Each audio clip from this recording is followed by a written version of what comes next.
Good night Punpun के part 2 में आप सबका स्वागत है। आज की ये वीडियो बहुत ही इंटरेस्टिंग होने वाली है क्योंकि इस वीडियो में हम पुनपुन और आइको की लव स्टोरी के बीच में दरार पड़ते हुए देखेंगे और वहीं दूसरी तरफ उसके अंकल यूइची की एक नई लव स्टोरी शुरू होने वाली है जहां हमें उनका एक बहुत ही डार्क पास्ट देखने को मिलेगा। एंड इसी के साथ हमें पुनपुन की मॉम के कैरेक्टर के बारे में भी पता चलेगा कि वो कितनी टॉक्सिक है। तो इस वीडियो में आपको काफी मजा आने वाला है। सो बिना टाइम वेस्ट किए let's start the video.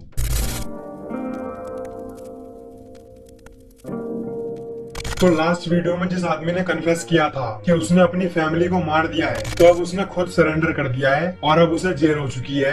And वही हमने देखा था कि अब पुनपुन और आइको की दोस्ती हो चुकी है, वो दोनों डेली हैंग आउट करने लगे हैं। तो ऐसे ही एक दिन आइको पुनपुन से बोलती है कि मुझे कागोशिमा सिटी जाना है, वहाँ मेरे अंकल रहते हैं, तो क्या तुम मेरे साथ चलोगे। एंड क्योंकि पुनपुन तो अभी प्यार में डूबा हुआ है तो वो हाँ बोल देता है, जिसपे आइको बोलती है कि अगर तुमने अपना प्रॉमिस तोड़ा तो मैं तुम्हें जान से मार दूंगी। एंड वो उसे शाम 6 बजे टाउन हॉल के पास आने के लिए बोलती है। लेकिन यहाँ पुनपुन जैसे ही वहाँ के लिए निकल ही रहा होता है कि तभी उसके अंकल यूइची को हॉस्पिटल से कॉल आता है। तो लास्ट वीडियो में हमने देखा था कि पुनपुन के फादर ने उसकी मॉम को काफी पीट दिया था, जिसकी वजह से अभी वो हॉस्पिटल में है और उसके फादर जेल में। तो ये कॉल उसी हॉस्पिटल से आया है। वो बताते हैं कि मिसेस पुनियामा सीढ़ियों से फिसलकर गिर गई है, उन्हें काफी चोट लग गई है। और फिर क्या, पुनपुन सीधे अपने अंकल के साथ हॉस्पिटल के लिए निकल जाता है। लेकिन वहीं दूसरी तरफ हम देखते हैं कि आइको अभी भी उसका इंतजार कर रही है, बट पुनपुन तो अब हॉस्पिटल निकल गया है। वहाँ जाके उन्हें पता चलता है कि उसकी मॉम जानबूझकर सीढ़ियों से गिरी थी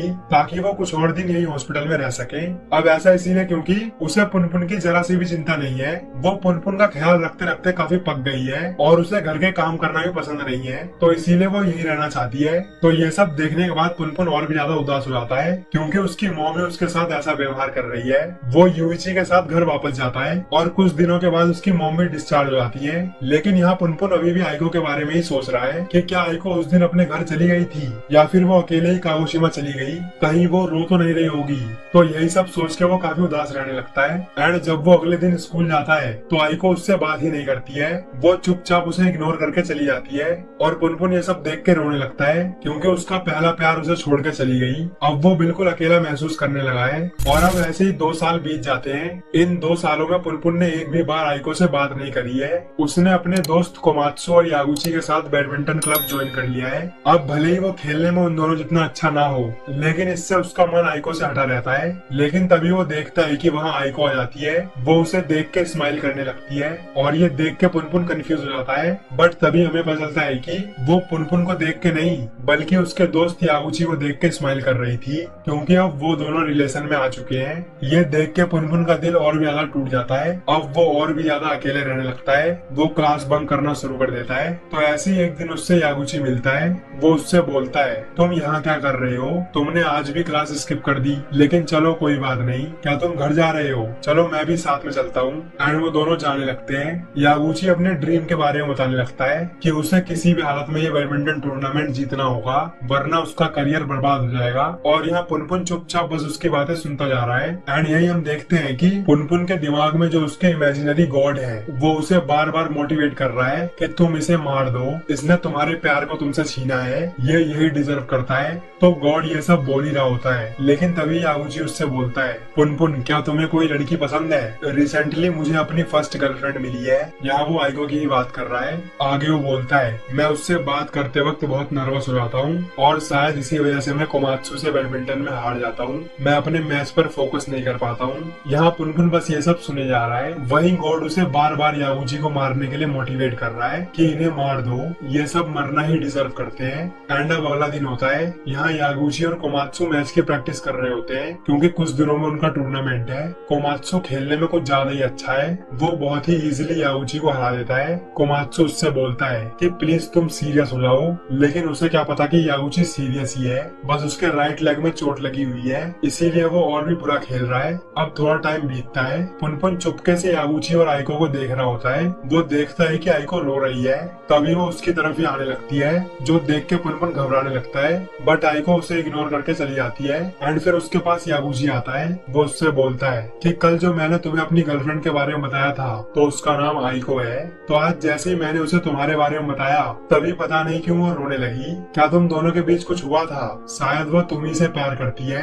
आगे वो बोलता है, आइको स्कूल से सीधे घर जाती है। वो अकेले अपने बीमार पिता का ध्यान रखती है। तो मैं सोच रहा हूँ कि ये बैडमिंटन वगैरह छोड़ के एक जॉब करूँ ताकि मैं फाइनेंशियली आइको की हेल्प कर सकूँ, क्योंकि जब भी मैं उसे देखता हूँ तब वो बहुत ही ज्यादा सैड होती है। और यहाँ पुनपुन चुपचाप उसकी बात सुन रहा है। फिर वो बोलता है, पुनपुन नेक्स्ट वीक मेरा टूर्नामेंट है। अगर मैं वो टूर्नामेंट नहीं जीता तो मैं आइको के बारे में भूल जाऊंगा और फिर तुम्हें उसे अपनी फीलिंग्स के बारे में बताना होगा। लेकिन अगर मैं जीता तो आइको हमेशा हमेशा के लिए मेरी है, तुम उसे भूल जाना। और इतना बोल के वो वहाँ से चला जाता है। एंड ये सब सुन के पुनपुन काफी गुस्सा हो जाता है, क्योंकि ऑब्वियसली अब यागुची के एक मैच पे उसका और पुनपुन का आइको के साथ रिलेशन टिका हुआ है। एंड वहीं दूसरी तरफ हम पुनपुन के अंकल को उनके दोस्त के साथ एक रेस्टोरेंट में देखते हैं, जहाँ उनकी मुलाकात उसी हॉस्पिटल की एक नर्स से होती है जिसमें पुनपुन की मॉम एडमिट थी, जिसका नाम है मिदोरी। उसने हॉस्पिटल छोड़ के यहाँ जॉब करना शुरू कर दिया है। तो ऐसे उन दोनों के बीच बातें शुरू हो जाती है। एंड यहाँ मिदोरी यूइची को डिनर के लिए पूछ लेती है, जिसपे वो मान जाता है। लेकिन जब वो लोग डिनर के लिए जाते हैं तब वहाँ यूइची बार बार उस पर शक करने लगता है। उसे कुछ तो बहुत ही अजीब लगने लगता है, मानो कि उसके साथ पास्ट में कुछ हुआ हो। वो जानबूझ के ऐसा बिहेव करने लगता है कि ताकि मिदोरी उससे हेट करने लगे और उनका ये रिलेशन आगे ना बढ़े। एंड इसी चीज से परेशान होकर मिदोरी उससे पूछने लगती है कि आखिर तुम ऐसा क्यों बिहेव कर रहे हो, तुम्हारे साथ क्या हुआ है। एंड फिर फाइनली यूइची उसे बताना शुरू करता है। तो हुआ कुछ ऐसा था कि 5 साल पहले यूइची अपनी गर्लफ्रेंड के साथ रहता था। उस टाइम वो लड़कियों में काफी पॉपुलर था और तब वो ट्यूशन भी पढ़ाता था। तो एक लेडी जो यूइची के लिए पागल थी, वो अपनी बेटी का ट्यूशन उसके पास लगवा देती है ताकि उस लेडी को यूइची से बात करने का मौका मिल सके। और यूइची भी कम नहीं है, वो भी बहुत हरामी है। वो उस लड़की को बहुत ही बुरी नजर से देखने लगता है, जबकि वो अभी अंडर एज है। आगे हमें पता चलता है कि वो लड़की बहुत ही ज्यादा बुली होती है, स्कूल के साथ साथ घर पे भी। उसकी क्लास के एक लड़के ने उसके साथ जबरदस्ती करके उसे प्रेग्नेंट कर दिया था, जिसकी वजह से इतनी कम अबॉर्शन करवाना पड़ा था। और इसी वजह से जब वो घर पे होती है तो उसकी मॉम उसे हमेशा बांध के रखती है। वो बोलती है, मैं अपनी मॉम से बचकर यहाँ आई हूँ, अब पता नहीं मेरे साथ घर पे क्या होगा, प्लीज मेरी हेल्प करो। तो यूइची उस लड़की को अपने घर पे ले जाता है, जहाँ अचानक से वो लड़की उसे किस करना शुरू कर देती है। तो यूइची उसे रोकने की कोशिश करता है, बट वो नहीं मानती है। और फिर क्या, वो दोनों शुरू हो जाते हैं। लेकिन तभी वहाँ उसकी गर्लफ्रेंड आ जाती है। तो डर के मारे यूइची उस लड़की को अपनी अलमीरा में छुपा देता है। और जब उसकी गर्लफ्रेंड अंदर आती है तो उनके बीच भी टेंशन बढ़ने लगती है और फिर वो दोनों शुरू हो जाते हैं। एंड ये सब वो लड़की अलमीरा से देख रही होती है। और अब सुबह होती है। यूइची अपनी गर्लफ्रेंड के उठने से पहले ही उस लड़की को अपने घर भेज देता है और उससे ये सब किसी को भी बताने से मना करता है। एंड फिर कुछ दिनों के बाद वो उस लड़की के घर जाता है, जहाँ उसे पता चलता है कि वो लड़की बिना बताए कहीं चली गई है। तो उसे उसकी मॉम पे शक होता है, क्योंकि हमने देखा था कि उस लड़की ने बताया था कि उसकी मॉम उसे घर पे बांध के रखती है। तो यूइची उसकी मॉम से पूछता है कि क्या तुम अपनी बेटी को घर पे बांध के रखती हो, लेकिन वो इसे इग्नोर करके यहाँ वहाँ की बातें करने लगती है। और तभी अचानक से वहाँ एक आदमी हथौड़ा लेकर आ जाता है। वो तुरंत उसकी मॉम को मार देता है। ये देखते ही यूइची बाहर से किसी पुलिस वाले को बुलाने चला जाता है, जहाँ उसे वो लड़की मिलती है। वो बोलती है, क्या मेरी मॉम मर गई? और ये सुनते ही यूइची समझ जाता है। वो उससे बोलता है, क्या ये सब तुमने करवाया है? तो वो बोलती है, हाँ, उस आदमी ने कहा था कि वो मेरे लिए कुछ भी करेगा, तो मैंने उसे अपनी मॉम को मारने के लिए बोल दिया। और ये सब बोलते हुए वो बहुत ही क्रीपी तरीके से स्माइल कर रही होती है और वो वहाँ से चली जाती है। तो ये था यूइची का डार्क पास्ट। पहले उसने उस लड़की के साथ ये सब किया, फिर उसने अपनी मॉम की हरकतों की वजह से अपनी मॉम को ही मरवा दिया। ये मांगा बहुत ही ज्यादा डार्क है। यहाँ छोटे छोटे बच्चों के साथ ये सब हो रहा है। यहाँ सब लोग खराब है। तो यूइची ये सब मिदोरी को बताता है। वो उससे पूछता है, क्या ये सब सुन के तुम्हें मुझसे डिस्गस्टिंग फील होता है? तो वो बोलती है, हाँ। फिर यूइची बोलता है, मुझे लोगों से नफरत है, मुझे खुद से नफरत है। तो मिदोरी बोलती है, इससे मुझे कोई भी फर्क नहीं पड़ता है कि तुमने पास्ट में क्या किया है, मैं तुम्हें पसंद करती हूँ, फिर चाहे तुमने कुछ भी किया हो। तो वैसे उनकी बात आगे बढ़ने लगती है। वो दोनों साथ रहना शुरू कर देते हैं। एंड अब फाइनली टूर्नामेंट का दिन आ गया है, जो डिसाइड करेगा कि आइको को कौन लेगा, यागुची या फिर पुनपुन। तो मैच शुरू होता है, जहां यागुची का अपोनेंट है कोमात्सु, यानी कि उनका सबसे बेस्ट प्लेयर। लेकिन यहाँ फिर भी यागुची इतना बढ़िया खेलता है कि ये देख के कोमात्सु की हालत खराब हो जाती है कि अचानक से इतना बढ़िया कैसे खेलने लगा। औरत का चक्कर बाबू भैया, औरत का चक्कर।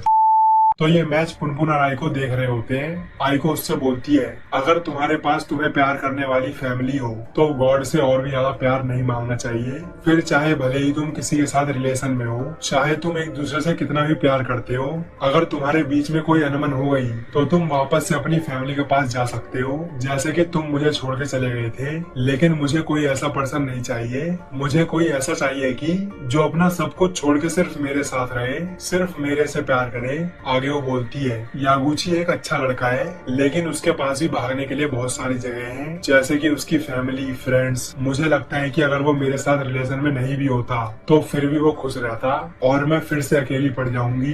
तो बेसिकली यहाँ आई को अपना दुख सुना रही है कि उसके पास कोई भी नहीं है, उसे कोई ऐसा चाहिए जो सिर्फ उसी से प्यार करे। आगे वो बोलती है, पुनपुन क्या तुम मेरे लिए अपनी फैमिली और फ्रेंड्स को छोड़ सकते हो? मुझे पता है तुम ऐसा कभी भी नहीं कर पाओगे, क्योंकि तुम एक कावर्ड हो। मुझे प्यार करने वाले ज्यादा लोग नहीं चाहिए, मुझे सिर्फ एक ऐसा पर्सन चाहिए जो हमेशा मेरे साथ रहे, कभी भी मुझे छोड़ के ना जाए। तो उसकी ये सारी बातें पुनपुन चुपचाप सुन रहा होता है और तभी हम देखते हैं कि यागुची के जिस पैर में चोट लगी थी वो बहुत तेज दर्द करने लगता है और वो नीचे गिर जाता है, जिसकी वजह से वो ये मैच हार जाता है। तो पुनपुन और उसके बाकी दोस्त तुरंत उसे देखने जाते हैं। यागुची पुनपुन से बोलता है, पुनपुन मैं हार गया। तो इसका मतलब समझे कि अब यागुची आइको को छोड़ देगा। फिर वो लोग यागुची को हॉस्पिटल ले जाते हैं और पुनपुन भी वहाँ से जाने लगता है। And for some reason Punpun उसके हारने से खुश नहीं था। उसे ऐसा लग रहा था कि उसने यागुची की कोई प्रीसियस चीज उससे छीन ली है। वो अपने दोस्त को धोखा नहीं देना चाहता है। फिर आइको उससे पूछती है,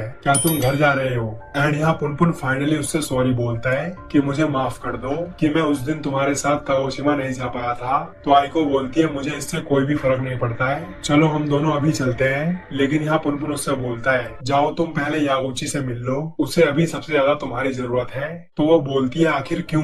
तुम क्या बोल रहे हो? मुझे कुछ भी समझ नहीं आ रहा है। और इतना सुनते ही पुनपुन चुपचाप वहां से चला आता है, क्योंकि ऑब्वियसली अभी आइको यागुची के साथ रिलेशन में है, लेकिन फिर भी वो ऐसा कर रही है। वो उसकी बुरी हालत में उससे मिलने भी नहीं जा रही है। तो इसी वजह से पुनपुन वहां चला आता है। एंड अब फिर से उसकी आइको से बात बंद हो चुकी है। और इसी के साथ इस वीडियो को यहीं पे रैप अप करते हैं। तो इस मांगा में सब लोग अपना भला देख रहे हैं, यहाँ कोई भी इनोसेंट नहीं है। और ये सब तो कुछ भी नहीं, अभी आगे तो ये मांगा और भी ज्यादा डार्क होने वाली है। तो अगर आपको इस मांगा पे और भी वीडियोस चाहिए तो नीचे कमेंट करना नेक्स्ट पार्ट। एंड अगर आपको ये वीडियो अच्छी लगी हो तो वीडियो को लाइक और चैनल को सब्सक्राइब जरूर करें। So thanks for watching this video. मिलते हैं नेक्स्ट वीडियो में।